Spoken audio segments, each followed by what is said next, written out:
chapel lights flicker, though no one's touched the switch.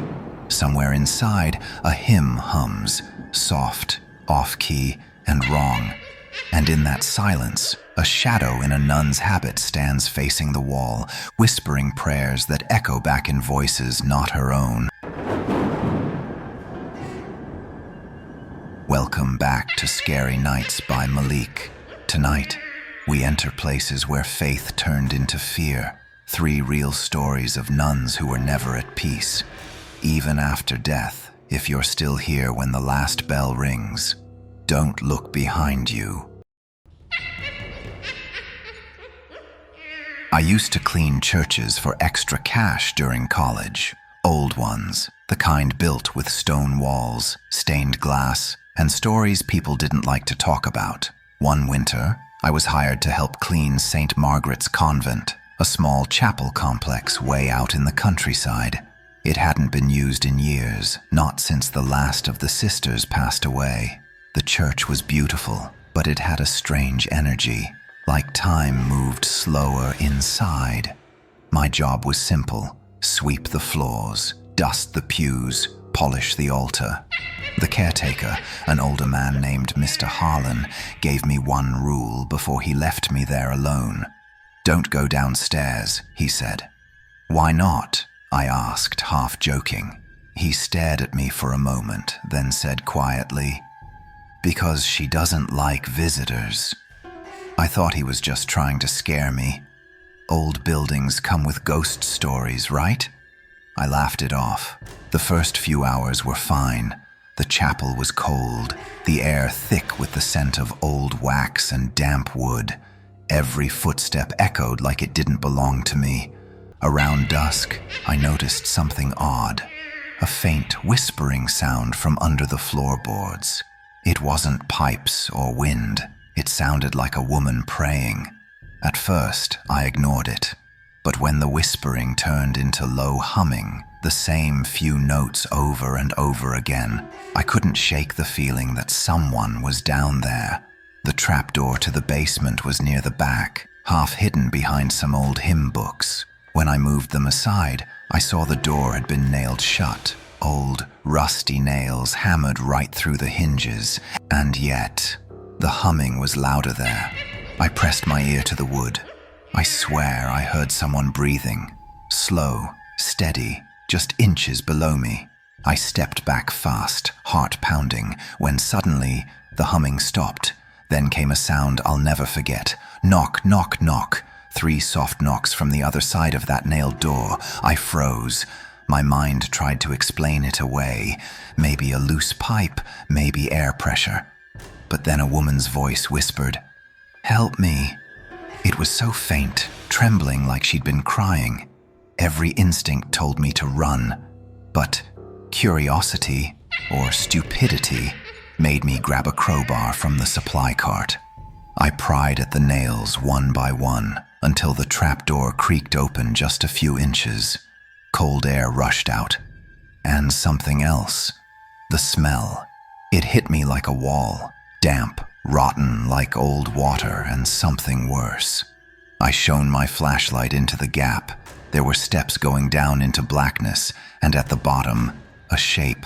A woman, kneeling, her back turned, head bowed, wearing a faded black and white habit.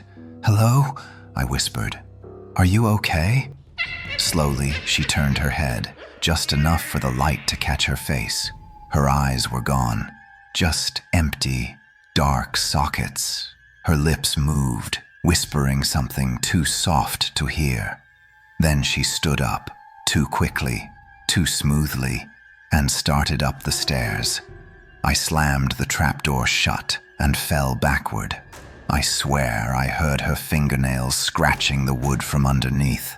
I bolted outside into the freezing air, shaking. When Mr. Harlan came back the next morning, I told him everything. He didn't look surprised, just tired. "You opened the door, didn't you?" he asked. I nodded.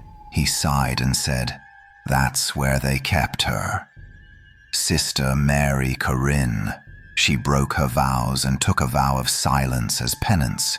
When the convent shut down, they sealed her prayer cell, down there. No one ever saw her again. He told me she was known as the Silent Sister. The nuns believed she prayed without eating, sleeping, or speaking until she died. But sometimes, during winter storms, people heard her humming through the walls, asking for prayers she'd never finish. I never went back, but a month later, I got a letter from Mr. Harlan's niece. He had passed away suddenly. Heart failure, they said. But what made my blood run cold was the last line of her note. When they found him, he was in the chapel basement, on his knees, eyes closed, whispering the words, "Forgive me, sister." If you ever hear a nun humming behind a closed door, don't try to help her. Some prayers were never meant to be answered.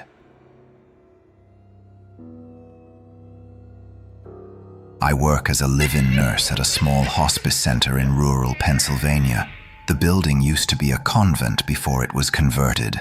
Long stone halls, narrow staircases, and the faint smell of incense still clinging to the air. I love my job, but there's something about this place that never feels right. Sometimes at night, it's like the walls remember things. One weekend, a storm rolled in while I was on the night shift.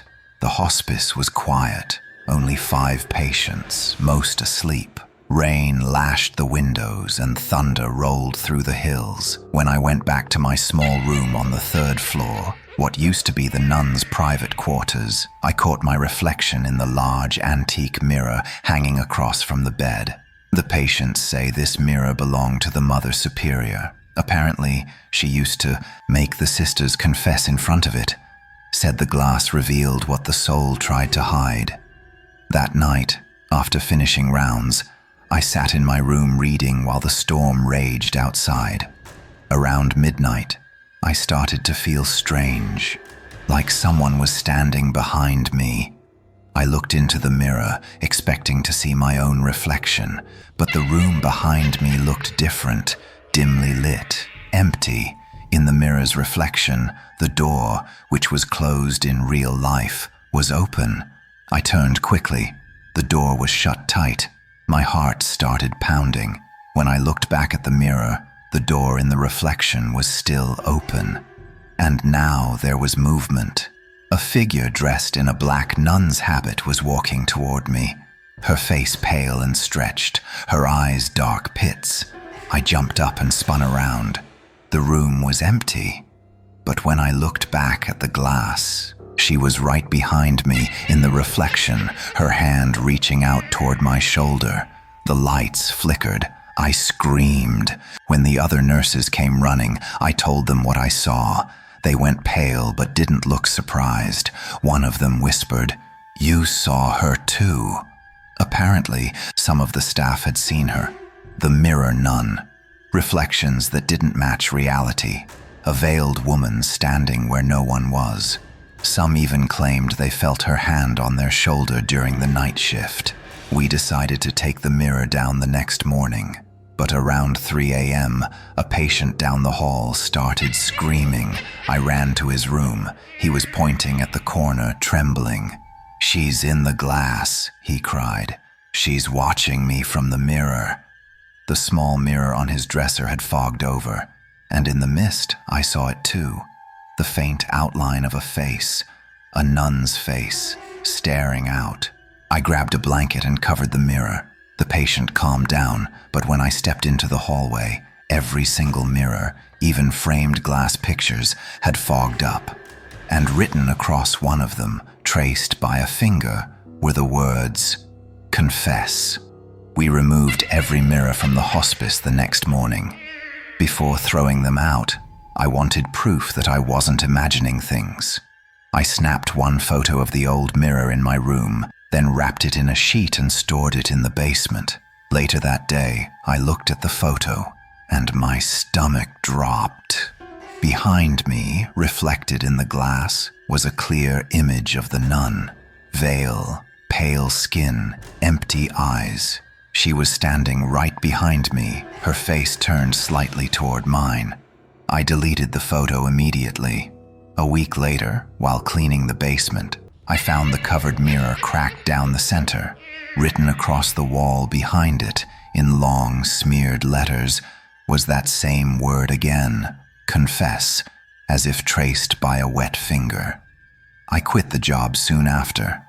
But sometimes, when I'm on a video call at night, the light from my screen catches something reflective behind me, a faint movement in the glass door, a shadow wearing a veil, and once, just once, when I looked close enough, I thought I saw her, that same hollow-eyed nun, standing right behind me.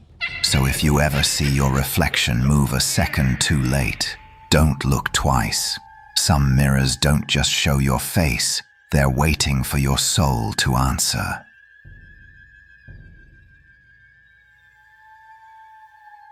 It was around 2:30 a.m. when I woke up to the sound of soft humming.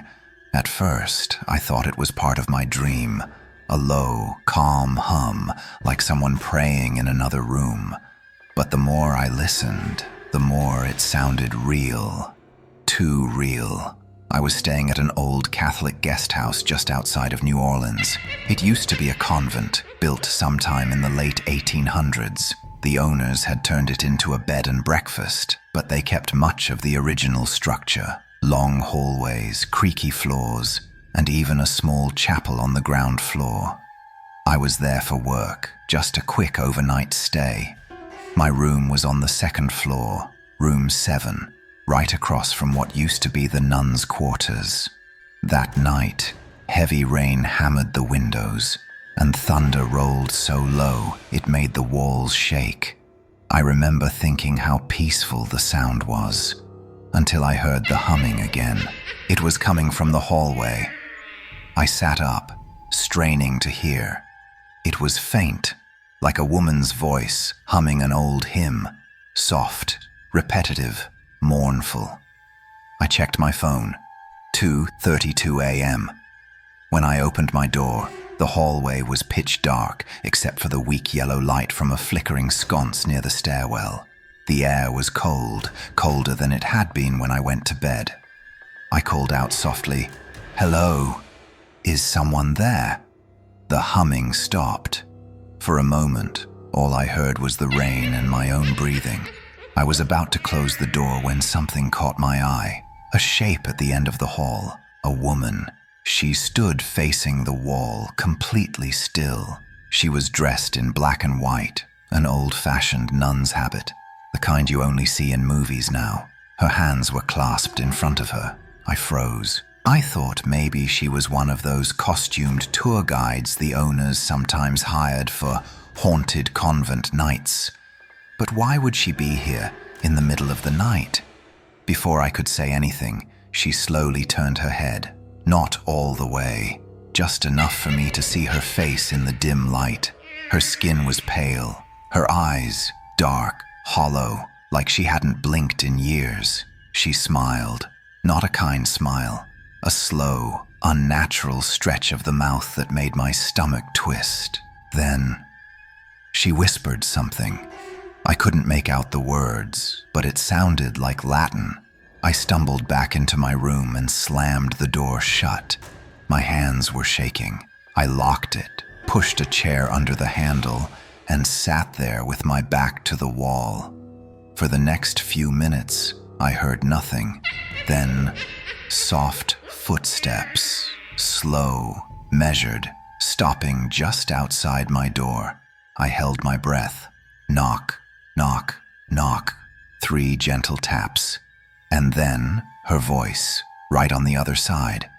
"Confess your sins." It was a whisper, but it cut through the air like a blade. I didn't move. I didn't even breathe. After a few seconds, the footsteps started again, moving away down the hall. I stayed like that until dawn. When I finally opened the door, the hallway was empty, but something had changed. Near the end of the hall, right where she'd been standing, there was a small puddle of water, as if someone had been dripping wet. And in the middle of it lay a wooden rosary, its beads cracked, the cross splintered. I left the guest house that morning without breakfast. Later that week, I got a call from the owner. I had left my wallet behind. When I went to pick it up, I mentioned what happened. Her face went pale. "You saw her, didn't you?" she asked.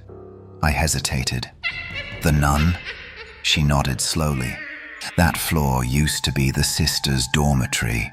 One of them, Sister Agnes, drowned herself in the chapel's baptismal font after being accused of terrible things. Guests still hear her singing hymns when it rains. I didn't say anything. I just took my wallet and left. But before I walked out, the owner stopped me. "She knocks 3 times, she whispered. "Never answer the third." That night, I stayed at a motel off the highway. It rained again, hard, just like before. Around 2:30 I heard it. Through the thin motel walls, faint humming. Then 3 knocks from inside the bathroom door. And if you ever wake up at 2:30 to the sound of a hymn and 3 slow knocks, whatever you do, don't answer the third.